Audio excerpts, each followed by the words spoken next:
Please give a very warm welcome to the lovely Carole Ann Ford. And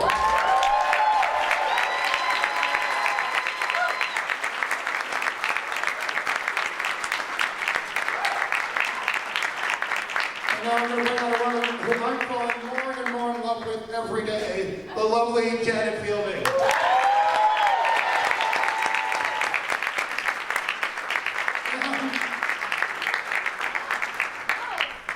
Let's not forget we have a couple more people who are joining us in our panel. Oh my God, look who it is. How awfully good of you to show up. Let's bring up, guys, give it up for Wendy Padbury.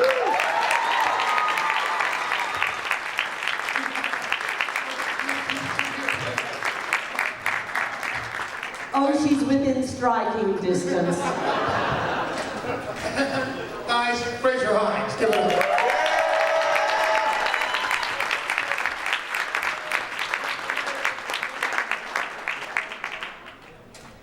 And have you reading my notes? Guys, welcome to the Five Doctors panel. When we had the 50th anniversary of the show recently, it was completely overlooked. I know what you want us to say. Best to last, huh? When we had the 50th anniversary of the show, it was actually more to me the 30th anniversary of the Five Doctors. The 20th anniversary. I hope I'm around for the 40th anniversary of the Five Doctors so we can celebrate the 20th anniversary of the 20th anniversary. Wouldn't that be fun? But here we are talking about it. Now, Frazer, you and Wendy had more like cameo roles in it. What was the reasoning? Walk-ons. What was the reasoning behind that? I missed your question. What was it? You and Wendy had more cameo roles In the Five Doctors. Well, I was supposed to be in the whole of this show with Patrick Troughton, but I was doing a soap in England called Emmerdale Farm, and I rang them up and said, I need 3 weeks off. And no, you can't. I said, well, I want to do this show. And I told JNT, he said, well, I want you in it, so if you've got 2 days off, just tell me. And I rang him, I said, I've got next Wednesday, Thursday off. So he sent me the facts up, and everything about my guy goes, no, Ridley is right. Ah! And that was it.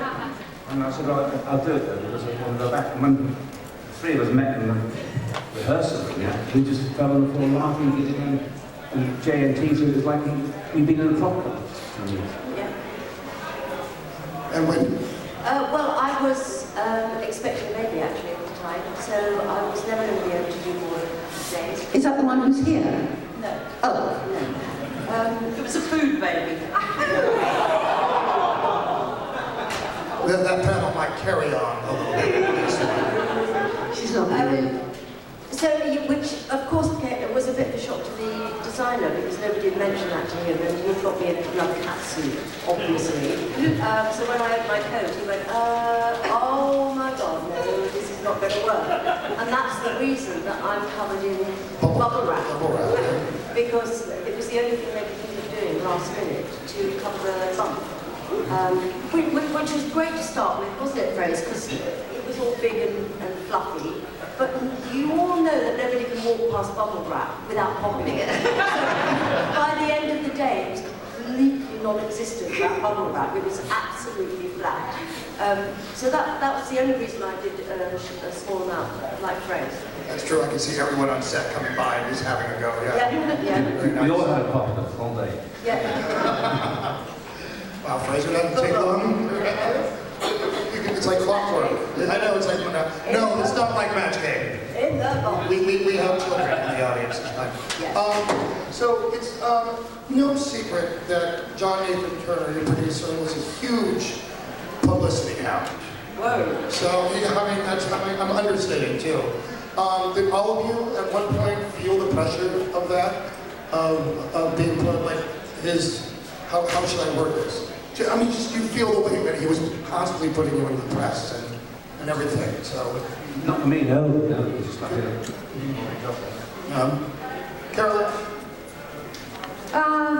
Well, what do you want to Did you feel like he was like, you were doing a lot more interviews or in the press and more, or doing promotionals more for the Five Doctors? No, she wasn't aware of that at all. No, not at all, really? Not really. No. Janet, It's you a have myth. anything to say about that? Because I know he was huge on publicity. I don't specifically remember for the Five Doctors that it was huge on publicity, but at other times in the show, yeah, he was a big publicity hound. True. Oh. Yeah. And you only had to scratch yourself on set, and it was, a news story. Would you stop scratching yourself? Let's talk about the absence of William Hartnell, of course, who died in 1975, and how Richard Hurndall came to take over the role, and what was it like, Carole Ann, performing with Richard Hurndall as the Doctor? Well, I'm sorry, darling, it's Hurndall. Hurndall. It's so American. No. Richard Hurndall was absolutely a delight. I mean, you can't say that he was the exact match of Bill because he was much taller than him, and he never intended to try and actually match him, but he wanted to be the essence of him. And he was terribly nervous that he wasn't going to get it right. So I had to keep reassuring him the whole time. And I thought he was great. I thought he was absolutely marvelous. But it was really, really creepy for me because I didn't actually meet him until he was in his costume and we were filming in the inevitable Quarry in Wales. And it was freezing cold, and they were setting up a shot and they had him already standing there ahead of me. Then they brought me into it and they asked him to turn around. And it was quite creepy because he looked just like that. He really did. And it was lovely actually because, I think all the actors here are pretty tactile. I know you are. You love bashing people. No, but I mean, if you're a tactile actor, in fact, if you want to be doing this sort of thing all the time, and the other actor doesn't want it, it's pretty horrible to work with. Now, Bill and I, when we worked together, we were always hugging each other. I mean, if you've watched he and I together, it's always got to be doing something to me, touching me. And I loved it. You like that? And, it's great. We enjoyed it. It was lovely. If you're used to that, and then you have another actor you're working with who actually doesn't, and a lot of people don't like being touched, and you know it. They recoil. And Richard Hurndall was the same. He was lovely and cuddly and sweet. And it's such a shame he's dead, because he'd be here now having a lovely time. It's a shame Bill's dead, he'd love it. Oh God, he'd take over the place. Janet, do you have any memories of working with Richard? Just that he seemed to be the sweetest man. He really was a very genial man. And I don't think that William was a genial man. He was with me. I know that you got on very well with him, but I think he was in some ways, quite a prickly character, wasn't he? No? No. Only once. Only once did I see him prickly. Bill loved to have a bet, you probably know, on the horses, on the GGs. And I love horses, and so he and I used to have chats about them. And while we were rehearsing, the Grand National came round. And he was taking bets on the National. And at one time he was saying, yeah, you're not a limited so-and-so. Nobody is up for an accumulator. I had no idea what an accumulator was. And he explained it to me. I said, I'll do it. He said, oh, okay, all right then. So took the money. And it came up. And he never managed to do that. He was really glowering at me for a few days. Did you get paid? I did. Yeah, but then I had to spend it all on buying drinks for everybody. This next question is for all of you. How was it working with director Peter Moffett, and had you worked with Peter before? Director Peter. No, I hadn't worked with him before. It was brief then, so. It was brief. It was really brief to make any real comment about it. I was there a couple of days. That's all we did, didn't we? A couple of days. Yeah, it seemed like a huge rush, the whole thing. I don't have much memory of it at Very all. rushed. Yeah. Yeah. I worked with Peter a couple of times. He did not Ford to Doomsday. What's the one with the pterodactyl? The Visitation. Visitation. He directed Visitation to start, and so I knew him quite well, and he was delightful. And but I did have a hairdo that made me look as though I had a rat nailed to my head, and that's true. Not that I'm vain or anything, not half. Anyway, he was a lovely man, really, and rather flamboyant. He loved the glamour days of rank and all that, So it's a great one for glamour. He liked glamour. must say he was a very correct man. You know, bread and butter. Do you have that expression, bread and butter letters here? No? In England, if you've been to tea with somebody or dinner or had some kind of nice experience with them, you write a letter to say, thank you, that was really nice. And I had a really lovely letter from him saying, thank you, that was nice working with you, etc., etc. Didn't do me any good, then asked me. Well, just very much, but on the two doctors, he was glorious to work for. If you wanted to suggest a new line or change a line of dialogue or whatever, he was up for it. And great fun to work on the second. And on the two doctors. That's good, yeah, I get to work with them again. In about 15 minutes, I'm going to open up for Q&A, but for that, I would ask everybody to form a queue on the side, and we have a microphone for you, so feel free to start lining up. Just to say, I'll put that out of the way now. My next question is actually I guess more for both just Janet and for Carole Ann about working with other doctors outside of the one you were used to. When you had, of course, Pat and John Pertwee together along with Peter. And Tom. And then I think the absence. And Colin. And the absence. And I did Sylvester's screen test. Oh, that's right. You're asking me what it's like working with other doctors? With other doctors outside of your own, yes. Well, apart from Paul, that I did the recording with, I haven't worked with anybody else except Bill. It was just really? Okay. Yeah. Well, I know that. I'm saying, how did you find working with it was just Peter and... Oh, on that? Yeah, Just on the that five doctors? episode, yeah. Oh, it was fascinating. It was absolutely fascinating, yeah. It was a very funny moment, actually. Well, I hope you laugh. Peter Davison. He and I sort of got together before and had a little chat about our moment when we were going to meet the first time. And we sort of worked out how were we going to be, all astonished, and oh my God, that's really you, grandfather, and that's really you, granddaughter, etc., etc., etc. And apparently it came across as sexy, a sexy moment. Have you ever heard that? Very strange. He was accusing me of being involved with something sexy. Anyway, so we had to sort of rethink it, redo it. We had to do our moment differently. Well, of course, I worked with Colin, don't forget, on the two doctors. That's right. So that was a different doctor. And Colin and I, we'd known each other at auditions, and one time we shared the same woman, and that sort of thing. So, I beg your pardon? No, he married her, yeah. I went out with her, and we split, and he married her. We got on very, very well, so much so that when poor old Patrick was in the wheelchair in rehearsal, we got 10 days rehearsal. Every day we'd go up and pull that wheelchair back, and Patrick, all at the back. On the fifth day, Patrick, I've never seen him angry before, but he jumped up and pointed at me. He said, "You're not shit, you're supposed to be in my gang." Gang up against him. Well, I think that it is interesting working with different doctors. The one that I felt most nervous about, I think, was the screen tests, because I did the screen tests when they were selecting Sylvester, and it was really interesting to see 4 different people have a crack at the part.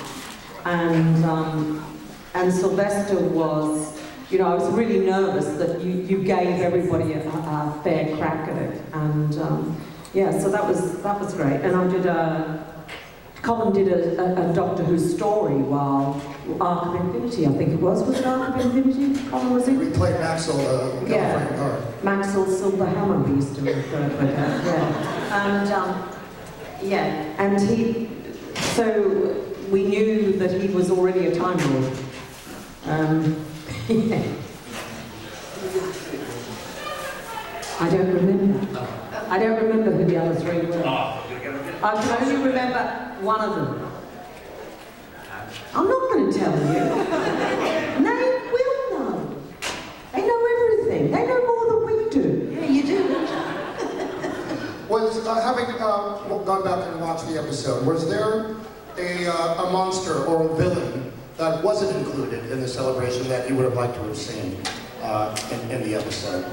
Tom Baker. Yeah.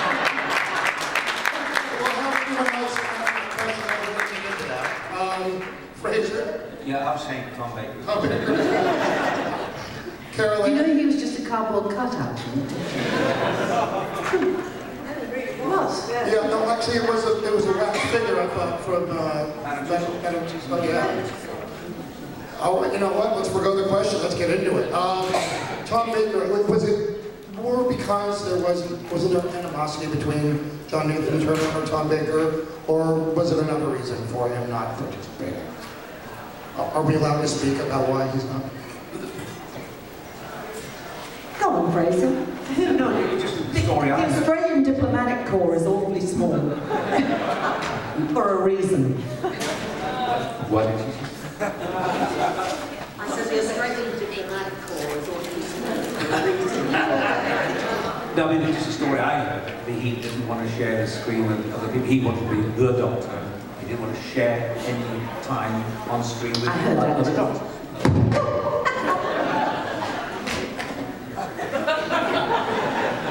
Carole Ann, what did you hear?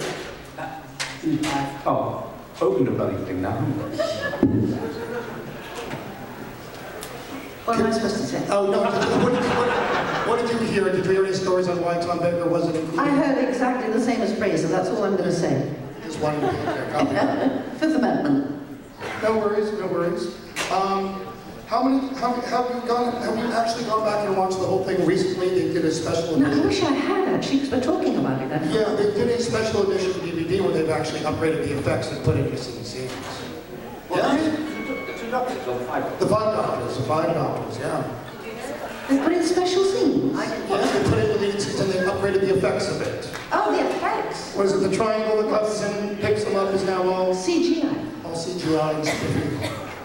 Oh, There's something new we do. Can we see it? Is it? Have they got it here? I doubt we have Come, put it on, let's all watch for it. that. You might find a picture of the time scoop. Is that what it's called? Anyway, I'm going to go ahead and start opening up for questions. You have questions for any of our actors, not just about Five Doctors, but Doctor Who in general. Please come on up. I see someone's heading on over. Go on ahead, you're first. I'd like to say hello to all of you and thank you for being here. My question is for Frazer. First of all, have you seen any of the shows since 2005? Because my question is based on that. Oh, well, that's it. No, where I never saw any episode and I saw a bit of tennis because I was doing a lot of theatre. And on Saturday night, once I go to the theatre, at 7 o'clock, I don't like the TV in my dressing room. I want to prepare the show. I don't start watching it. So I missed a lot of, I saw the last year of tennis. But I've seen other platform Capaldi's now, and I think he's good. Oh, okay. My question, in Tennant's second episode, Tooth and Claw, he introduces himself to Queen Victoria as Dr. James McCrimmon. I heard he's my name's James Robert McCrimmon, yeah. And the woman that played Queen Victoria had been in one of your serials in the 60s, Pauline Collins. That's right, Pauline Collins. She was in the Faceless Ones, and we got on so well with her that we wanted her to stay with us in the TARDIS. Patrick and I, we fancied her like an actual great actress as well. And she said that no, and she turned the offer down and went off and won an Oscar for Shirley Valentine. So that's what she did. Pauline Collins. Sure did, Yeah. So how do you feel about that double homage opening that episode? How did you feel about that homage that they mentioned? Oh, I love stuff like that. In fact, last Saturday in the Capaldi episode, where there's in the background there's a huge wall with all companions' photographs on. I didn't notice that. Yeah. If you look at the background, you can just tell there's me, there's Nicola Bryant, and Adric's there as well. But in the background, they're talking. This is sort of a notice board. There's all photographs, and obviously who the characters were. No, you probably were on the end of the board that wasn't seen. It was a huge board, and it was just. Thank you. But I love any referrals to the classic series. I do that. And you all see that's where you were. Oh, I should have put these two together again. Next question. I met Mark Davis earlier this year, and I told him that I absolutely loved that adventure in space and time that was a real love letter to Doctor Who. So my question for Carole Ann is basically how accurate was that representation at the beginning of the show, particularly your relationship with William Hartnell? Did you see The Adventure in Space and Time? Yes, I have. Oh, sorry. Yes, I have. Yeah. Your reaction to that and how you guys were portrayed, how accurate that was, your relationship?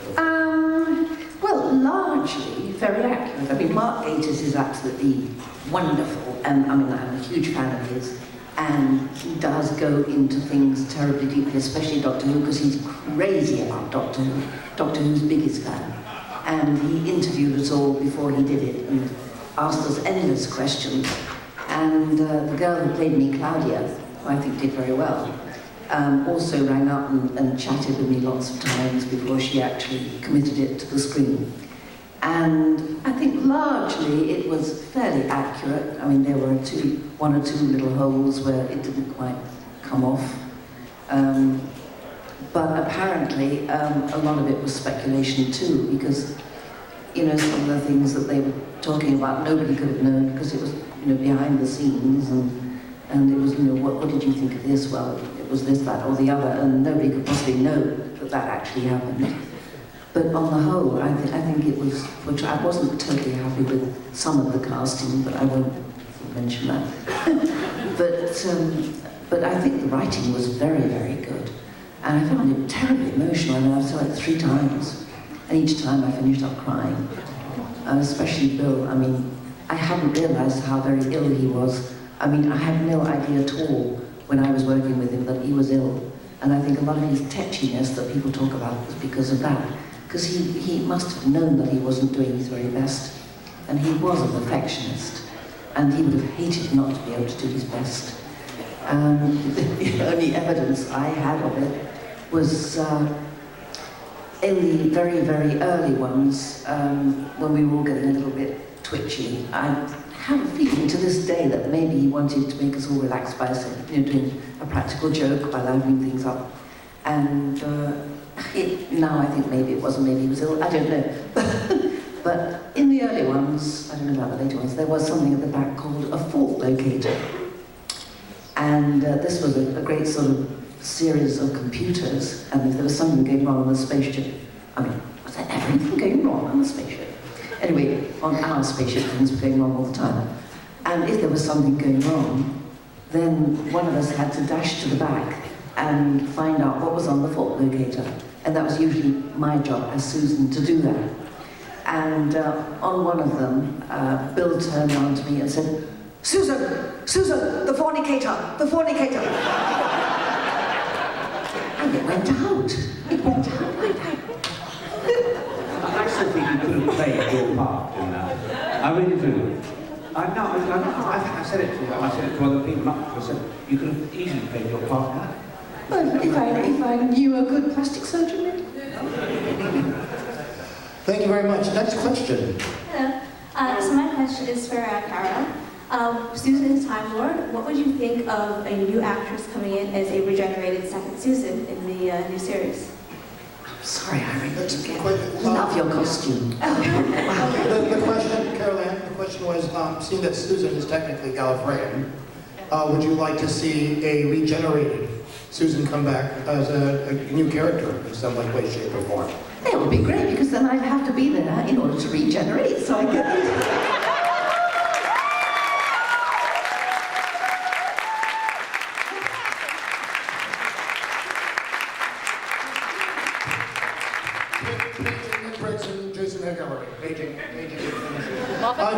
Next question. Hello. You guys are all from an era on Doctor Who where you had multiple companions in the TARDIS, but the new series seems afraid to have more than one. So I have to ask you, would you prefer to have carried the show yourself as a star, or did you like working in a group as companions? All I can say is I love working with Wendy, and I love working with Debbie Washington. So I love something for Jane to bounce off, otherwise it'd just be the Doctor and Jane. You know, I just love sort of Victoria to protect and love doing. And then he dislikes her as a bossy little boots thing. But there's something there to bounce off as well. Still is bossy. I'd certainly prefer to work as a group. I agree with you. I wouldn't want to carry that, particularly that show. It must be quite daunting to take over the role of the Doctor. But yeah, with other people. Yeah. Yeah. Agree. Not disagree. Agree. I mean, personally, I was in the TARDIS, and quite a bit of it, there were 3 of us. The crowded TARDIS. And that was, to me, an overcrowded TARDIS. And a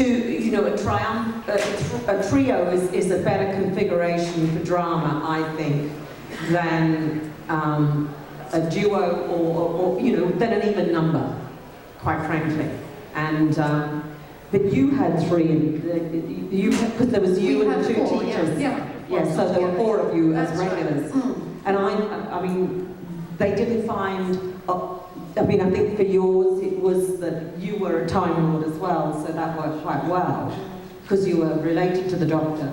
But for us, it was, they didn't really sort it out very well, I don't think.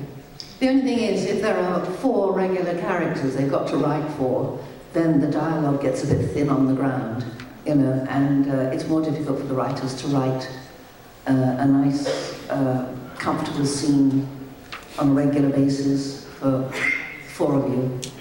And then you start to fight for lines. I like the way in the new series they've used the lizard lady, what's she called again? I like the way they use her. I think that works really well with somebody coming in and being, separate. And I think that really works well. Thank You you. could play her well. Next question. What is a lizard lady? Yeah, why not? Be a lizard lady. She's beautiful. Have you taken over Wendy Padbury's personality? And what's wrong with that? You would be What's right? You would be right. Yeah, here we go. Pick on the Australian. That's a typical British thing. Really. I bought a book.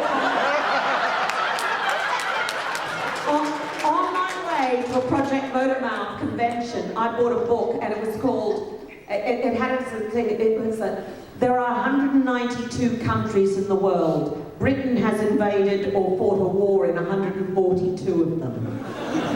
They just can't stop themselves. I would like to know how hazardous was it to working in the rock quarry during the filming of the 5 Doctors? How hazardous was it working, filming in the quarry? Oh, very. I twisted my ankle. I have something to say about that. There's a scene where you do twist your ankle, and Tegan has to run back and help you up as she's running through the quarry in heels.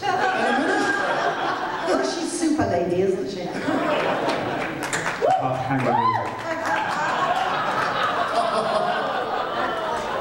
And have you seen the way they punch people out, kangaroos? So just watch it. I think we have a couple contenders for next year's Versus panel. Just saying. Was it hazardous at all, or was it, I think working in Doctor Who, you'd be used to shooting in quarries. It was very cool. Quarries got stopped, didn't we? Or only ever quarries. Only I remember being on a panel with Nicola Bryant once, and she was going on about pre-filming and saying, when we were in Spain, what? Spain? We went to quarries. That's the only thing we ever did. Well, I was in a gasometer, or beside a gasometer on the Thames. I mean, Nice. very Amsterdam. Yeah, you go Amsterdam. Seville. Seville. No, I was When? talking to Janice and be civil, will you? Next question. Yeah, hi. This question is for Janet. During your run, they did something that they rarely do on the show, and that's kill off a companion.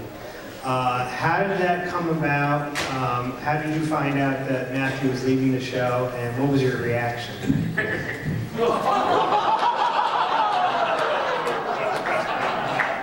Are we talking about Boom Boom Waterhouse? Matthew was upset.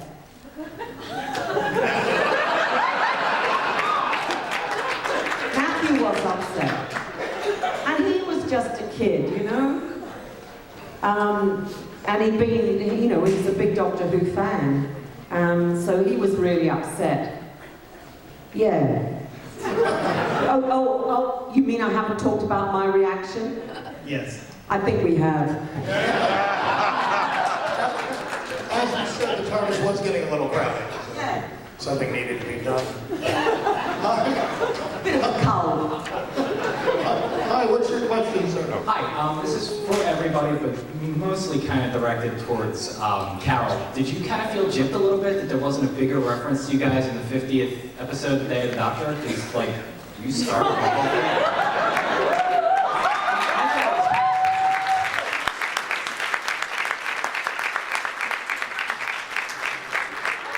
Let's start with Frazer and work our way down. Yeah, well, I don't think you got over here for the BBC Three did a TV show. All the companions in this sort of room sitting at a table with false cocktails in front of us. And of course, we interviewed John Hurt, which David Tennant McKay, and honestly, I thought they'd come around and ask us all one question: how's it changed? They didn't. Just sat there. And afterwards, I turned to Peter Purvis. I said, "Well, you know, that's deja vu." I said, "It's 50 years." What? I said, "It's 50 years since I was an extra on a TV show." We love you.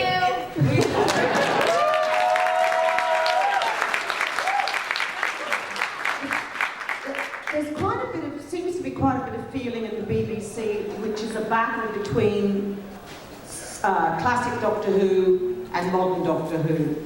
And they see the two brands quite separately, or seem to for a lot of the time. And I just don't get that. I really, really don't get it. And I've got to be honest, I thought the Five-ish Doctors reboot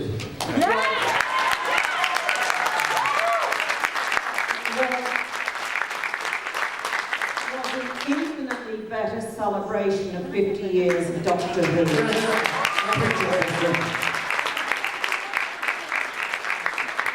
Than the 50th anniversary episode, which I just did not think, because the 50th anniversary episode is about the celebration of Who culture. I think that's what it should be about. And I think Stephen Moffett is amazing and does some wonderful stuff, but I didn't agree with him on that one. No, that was not a celebration of 50 years of Doctor Who. It's all about sales, isn't it? I mean, anything to boost more sales. Yeah. I think it was politics. If they'd done this proper celebration of us all. Yeah. Well, I think it was clear from the get-go that there was talk about not even actually having the classic companions at the event, because they considered that, like Jan's just said, they considered Doctor Who starting from Chris Eccleston, and those were the ones that the fans wanted to see. No. They were so... I mean, it was quite clear that, A, from what they offered us all, fortunately there were two agents on the team, so we told them where to shove